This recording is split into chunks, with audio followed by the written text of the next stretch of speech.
सावन का महीना शुरू हो गया है और ऐसे में भगवान शिव के ज्योतिर्लिंग का दर्शन करना सबसे ज्यादा फलदायक होता है।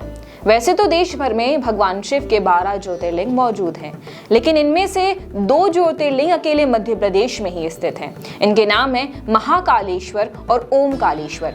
वैसे तो आप इनके बारे में बहुत कुछ जानते होंगे, लेकिन आज हम आपको इनसे जुड़ी पौराणिक कथा बताएंगे। महाकालेश्वर से जुड़ी पौराणिक कथा हमें शिव पुराण से मिलती है। एक बार उज्जैन में चंद्रसेन नाम के राजा राज्य करते थे। वो भगवान शिव के बहुत बड़े भक्त थे। साथ ही उनके एक मित्र थे जो कि भगवान शिव के ही एक गण थे। उनका नाम था मणिभद्र। मणिभद्र ने अपनी मित्रता के चलते चंद्रसेन राजा को एक चिंतामणि दी, और जैसे ही चंद्रसेन राजा के पास वो चिंतामणि आई, तभी से उनकी कीर्ति, वैभव और यश चारों दिशाओं में फैलने लगे। जैसे ही ये सभी बातें उनके पड़ोसी राजाओं को पता चली, तो उन्होंने ईर्ष्या के चलते राजा चंद्रसेन के राज्य पर आक्रमण कर दिया। तभी राजा चंद्रसेन अपने राज्य को छोड़ करके और महाकालेश्वर वाले ही स्थान पर आकर भगवान शिव की आराधना करने लगे। उस वक्त वहां पर एक विधवा स्त्री आई अपने एक बालक को लेकर। जब उस बालक ने राजा को आराधना करते देखा, तो उसके मन में भी इच्छा हुई कि मैं भी भगवान शिव की पूजा करूं, उनकी आराधना करूं, और तभी से वो भी भगवान शिव के ध्यान में लग्न हो गया। एक बार जब उसकी माँ ने उसको आवाज दी, तो भगवान शिव के ध्यान में मग्न होने की वजह से उसे सुनाई नहीं दिया।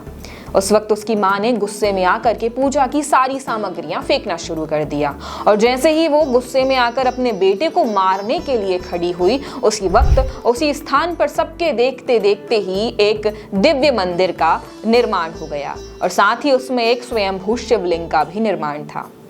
जैसे ही सभी लोगों ने ये बात देखी, तो सभी लोग आश्चर्यचकित हो गए। जैसे ही ये बात राजा चंद्रसेन को मालूम हुई, तो वो भी उस स्थान पर भगवान शिव को पूजने के लिए आए, और साथ ही जितने भी राजा उनके ऊपर आक्रमण करने के लिए तैयार थे, उन्होंने भी अपना वैर भाव छोड़ दिया, और साथ ही वो भी भगवान शिव की शरण में आ गए।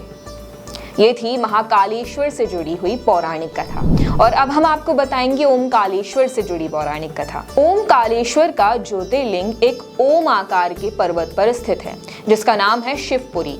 एक बार इस पर्वत पर मानधाता राजा ने तपस्या की, जिससे जब भगवान शिव प्रसन्न हुए, तो उन्होंने पूछा कि वर मांगिए। तब राजा ने उनसे वर मांगा कि आप इसी स्थान पर सदैव रहें। तो भगवान शिव वहां पर ओमकालेश्वर ज्योतिर्लिंग के नाम से स्थापित हुए। साथ ही आपको बता दें कि इसी वजह से इस पर्वत का नाम पड़ा मानधाता। आपको बता दें कि इस ज्योतिर्लिंग से जुड़े कई रहस्य हैं।